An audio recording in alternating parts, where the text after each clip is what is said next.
the trickster god, Thor's sinister brother, a cunning anti-hero.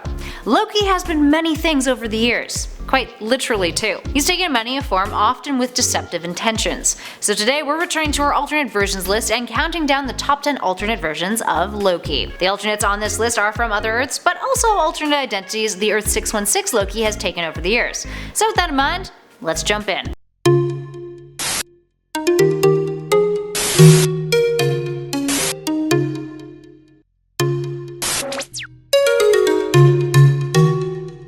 Number 10. Unicorn Loki. This is perhaps one of the strangest, craziest transformations the trickster god has pulled off over the years in the Earth 616 continuity.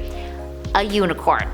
A freaking unicorn. So this went down in Loki Agents of Asgard issue 8, which was part of the Avengers and X-Men Axis story event, in which Red Skull harnesses Charles Xavier's abilities and the world gets really weird and full of hate. At the time, Loki was trying to be an upright hero, fighting for truth, justice, and the Asgardian way. Literally, the cover had the words heroic protagonist on it. This unicorn thing was what he claimed was a fast way to travel, using the purest magic. He would declare by the power of Asgard like some Prince Adam He-Man motherfucker and transform into this galloping white wonder with a rainbow mane and tail, because of course he would have a rainbow mane and tail. As you can imagine, the fandom was a little bit split on this one. For starters, some saw the rainbowness of his unicorn as being a nice shout out to the fact that the character has a fluid sexuality, but the other half of the fandom decided to meme the crap out of it. His reasoning in the comics as to why he transformed into a unicorn of all creatures was because it was meant to represent an animal that didn't represent a symbol of trickery. And at number 9, Earth 9997. Earth 9997, also known as Earth X, features a more archaic looking Loki, who discovers that the Asgardians aren't really gods, but rather long-living mutants who are mind-locked by the Celestials, who have tricked them into believing that they are immortal. When Loki tries to tell Odin and the other Asgardians what he's figured out, they don't believe him. To prove a point, he commits suicide, and ends up in Hela's realm of the dead, and the Asgardians end up having to fight against the Celestials and their attack on Earth. Up next, number 8, Earth 807128. This Loki appears in the Old Man Logan universe, and as far as Loki alternates go, he's the most unimpressive Loki on this list. He's a giant skeleton. Now in the past, this Loki was giant-sized, as his skeleton would suggest, and he was killed when the Baxter building was dropped on top of him. All that remains is his giant old skeleton, but apparently he put up quite the fight. The Baxter building is a fictional office building in the Marvel Universe that's located in Manhattan, and is 35 stories high, with its 5 upper floors being the home of the Fantastic Four. Loki's skeleton appears in Wolverine Volume 3, Issue 69, Part 4 of the Old Man Logan arc. In our next spot, at 7, Earth 90251. This Loki is first seen in What If? Secret Wars Volume 1, Issue 1. This What If ponders what if Dr. Doom hadn't failed in his attempt during Secret Wars and had managed to keep his newfound godhood. What's Loki's deal in this? The character takes on Dr. Doom alongside all of the other Asgardians, but is ultimately defeated. This issue is actually a neat little take on the What If titles, mimicking DC's iconic Watchmen with its narrative style, specifically borrowing from Dr. Manhattan's origin story that plays out as the character is on Mars. Except in this issue, the story of Dr. Doom and his godhood is told on the moon. Other homages to Watchmen also appear in the issue, including a television reporter announcing, "Yes, God exists and he's Latverian." Cute. In at 6, Earth 8107. This version of Loki is the one that appeared in the television show Spider-Man and His Amazing Friends. Spider-Man and His Amazing Friends. This season 1 episode 10 appearance aired back in 1981 and featured Spider-Man alongside Thor and his spider friends, Iceman and Firestar, facing off against Loki. The episode begins with Spidey and his crew alongside Thor helping the government out with saving a sinking ocean liner in the North Pole. During the rescue mission, they happen upon a frozen Viking ship, which contains 2 neat little gems called the Twins of the Gods. Loki gets whiff of this and decides he wants them for himself. Upon getting them, he banishes Thor and Iceman, and traps Spidey and Firestar inside the gems themselves. And from there, as any good villain does in the Marvel Universe, he decides to wreak havoc on New York City. Eventually they all return, fight Loki in New York, and Thor banishes his half-brother to Asgard for punishment. Good, wholesome fun. And at number 5, the MCU Loki. Everybody adores the MCU Loki. Do I really need to elaborate any further? Tom Hiddleston's Loki has proven to be one of the most dynamic villains in the Marvel Cinematic Universe to date. He was the first major villain as far as the Avengers were concerned, bringing the original 6 together in one of the biggest franchise payoffs ever. Then, he turned good, but then went back to bad.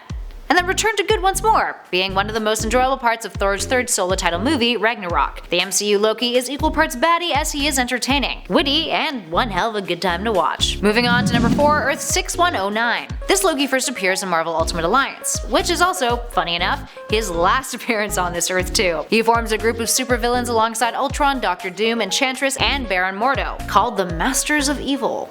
Real creative. They rob S.H.I.E.L.D., taking the super soldier serum and mutant amplifier in order to create an army of super soldiers. Loki decides he wants to use this army along with some frost giants to conquer Asgard. He captures a bunch of Asgardians and imprisons them and makes himself king. Meanwhile, Doctor Doom decides he wants to steal the Odin Force and become a god, something that doesn't really bode all that well with Loki. And after the trickster god is defeated by a team of superheroes, he ends up facing off against Doom. The general public believes him to be dead, but really he's just being punished alongside Doctor Doom by Odin for his treachery. Up next at 3, Ultimates Loki from Earth 1610. In the Ultimates universe, Loki is the son of Odin and a female giant who had procreated in an attempt to keep peace between Asgard and Jotunheim. When he grew up, he would participate in the war against the Frost Giants alongside his half-brothers Thor and Balder, forming the Warriors 3. After the war, he would defeat Thor in a tournament, trying to make his brother understand how everything had changed concerning him knowing his lineage. Loki would then go visit his mother, whom Odin had now imprisoned, and she sent him out on a quest to bring her the Norn Stones, which were the sacred relics that acted as an extension of Odin's power. Upon stealing them, Loki then killed Balder and was thus banished from Asgard. Flash forward to 1939.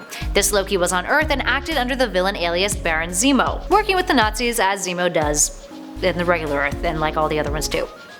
For the most part. He used his power to wage war on Asgard, killed Heimdall, but was eventually stopped by Odin and banished to the room without doors. He would later conspire to destroy the Ultimates and start World War III, all while operating under a different persona called Gunnar Golem. And at number 2, Lady Sif. Loki in the comics is known for his fluid sexuality and gender fluidity. Well, among other things too. Taking over the physical persona of Lady Sif, Loki became a woman, a powerful goddess who was cunning as fuck. Rather than transforming into Sif, he took over her body, something that added insult to injury to his brother Thor, considering she's his ex. Meaning yes, he was inside a body that his brother was also inside, but in a very different way. This happened in the comics after a Ragnarok, with Loki returning in the body of Sif and fooling all the other Asgardians into believing that he was trustworthy. Meanwhile, Loki's plan was to travel back in time to kill Odin's father, Bor, amongst other manipulative acts. A fan favorite, Loki's time as Sif is definitely one of his most sinister, and a time in which the character has been at his trickster prime. And finally, in at number 1, Kid Loki. Many a fan out there adore Kid Loki. On Earth 616, after Loki's actions led to the destruction of Asgard and he later died fighting alongside the Avengers to make up for it, this happened. He had his name removed from Hela's book, meaning he couldn't die, and thus he was reborn. Enter Kid Loki, an innocent young boy who Thor manages to find in Paris, who has no recollection of what the original Loki did, except horrible nightmares. Thor restores part of his memory and brings him back to Asgard, where he suffers an onslaught of bullying, since people remember him for the atrocities and crimes that he committed. But the trickster god ends up fighting for good. Well, for a while. Turns out he develops a new hatred for Thor and the cycle begins again. Alright, there we have it friends. Which of these versions of Loki is your favorite?